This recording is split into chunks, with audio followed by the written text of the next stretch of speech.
Yellowstone volcano eruption, life or death, preparation for supervolcano emergency takes place every so often, so it's underway with police, fire, rescue vehicles descending on the area around Yellowstone supervolcano, preparing for what could be a life or death emergency. This is on Express UK by John Thalasitis. And Yellowstone National Park, as we know, is a supervolcano. The park public affairs confirmed that there could be a supervolcano eruption imminently, that they were putting themselves through their paces so that they were ready for any eventuality. Spokesman Morgan Worthen said, "Every opportunity like this, every training opportunity reveals both where our strengths are, but also how can we improve them." Mr. Worthen knows that emergency services will need to be absolutely prepared if a catastrophe strikes near Mammoth in Yellowstone National Park. A model bus crash was simulated for the first time in several years in order to steel emergency workers for a crisis. The exercise took place on a discrete road behind employee housing in order to minimize local disturbances while the simulation was underway. And the Yellowstone spokesman also discussed the challenges his team will face if there is a supervolcanic eruption at Yellowstone. He said, the number one challenge is we are remote, so it takes a while to get to Yellowstone. And during the simulation, family members of park employees, Xanterra employees, and residents of Gardiner gave up their time to play the role of victims in the exercise.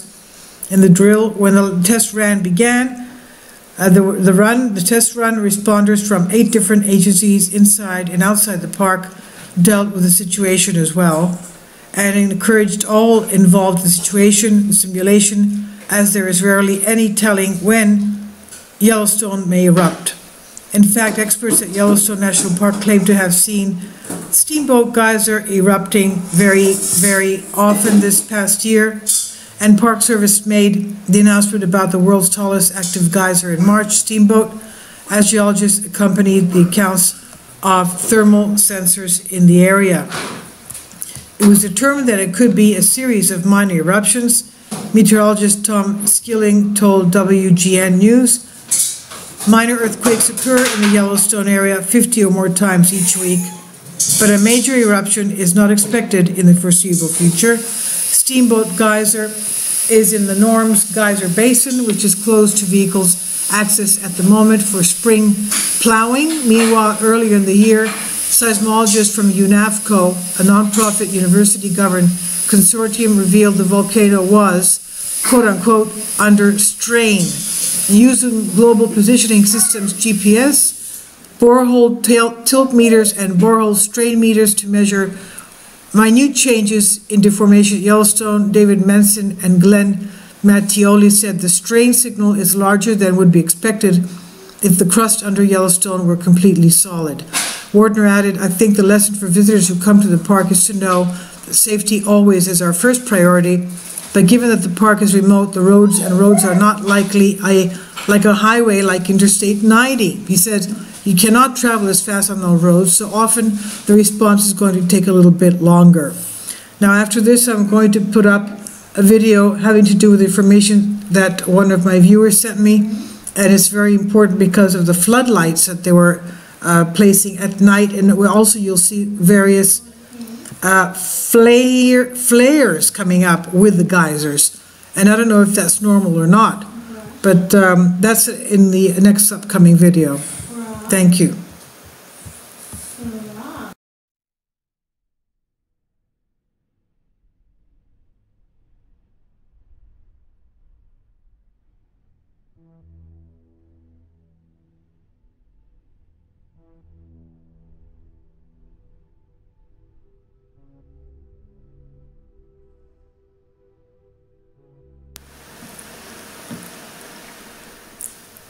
If you'd like to join me on my Patreon account, you will hear content not covered by mainstream media.